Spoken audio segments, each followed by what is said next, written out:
जी मां मौजूद आहियां डिस्ट्रिक्ट हेल्थ ऑफिस में। तव्हांखे मां ॿुधायां त जेके हिते हेल्थ में कमु कंदड़ वर्कर आहिनि उन्हनि खे सलामी पेश कई पई वञे। मोटरवे पुलिस सकरंज जे तरफ़ां उते SSP सजाद भट्टी साहिबु उते पहुतो आहे।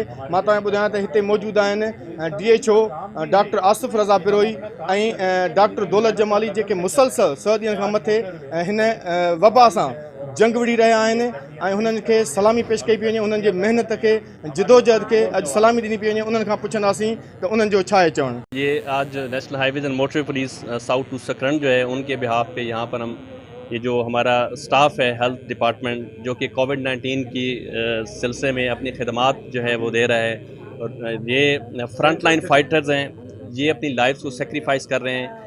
तो ये इनको हम यहाँ पर खराज तहसीन पेश करने आए हैं, हम सल्यूट पेश करने आए हैं, और यहाँ पर हमारी फ़ोर्स जो है वो आके इनको गार्ड ऑफ ऑनर पेश करेगी।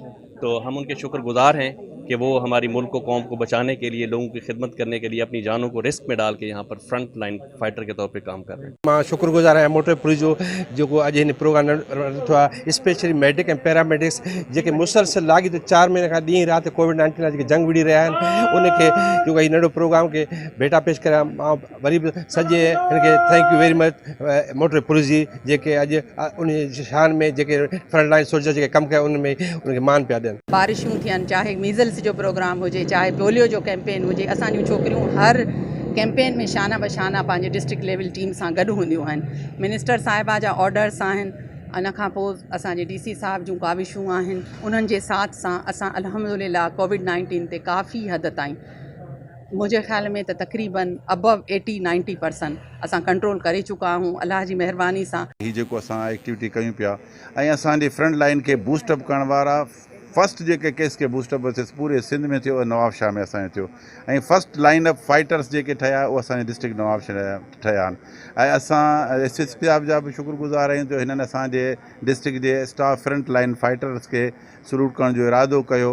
हू उन डिज़र्व कनि था, नो डाउट असांजो इहो कमु आहे, असां को ॿियो एक्स्ट्रा कमु कोन्हे, पर हिन मौत जे मुंहं में सभु इंसान ॾिजनि था त वायरस असांखे न, पर उन instead of all these things they are working together where they are fighting against the virus, and whatever the season, whatever the environment, they are fighting.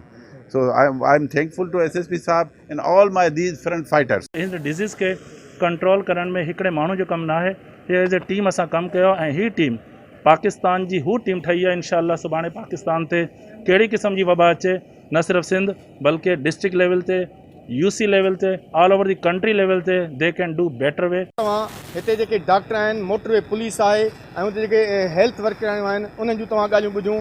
हिननि जो इहो ई चवणु आहे त हिन वबा में डॉक्टर, पुलिस ऐं मीडिया बराबरि जो हक़ अदा करे रही आहे, ऐं हिननि इहो ई चयो आहे त असांखे ख़ुशी थी आहे त अॼु असांखे सलामी पेश कई थी वञे ऐं हिननि जे जिदोजहद खे सलामी पेश कई आहे। तव्हां हिते जे ऑफिसरनि जूं ऐं हितां जे हेल्थ जे वर्करनि जूं ॻाल्हियूं ॿुधियूं, जेके हिते हेल्थ जा कारकुन जेके ॾींहं राति हिन कोरोना सां जंग करे रहिया आहिनि, उनजो इहो ई चवणु आहे त असां आख़िरी दम ताईं जेको आहे सो हिन जिदोजहद में असां पंहिंजे डिपार्टमेंट सां, सिंध हुकूमत सां साथ निभाईंदासीं। कैमरामैन तालबिरन सां गॾु Ayaz diary, time news, Nawabshah.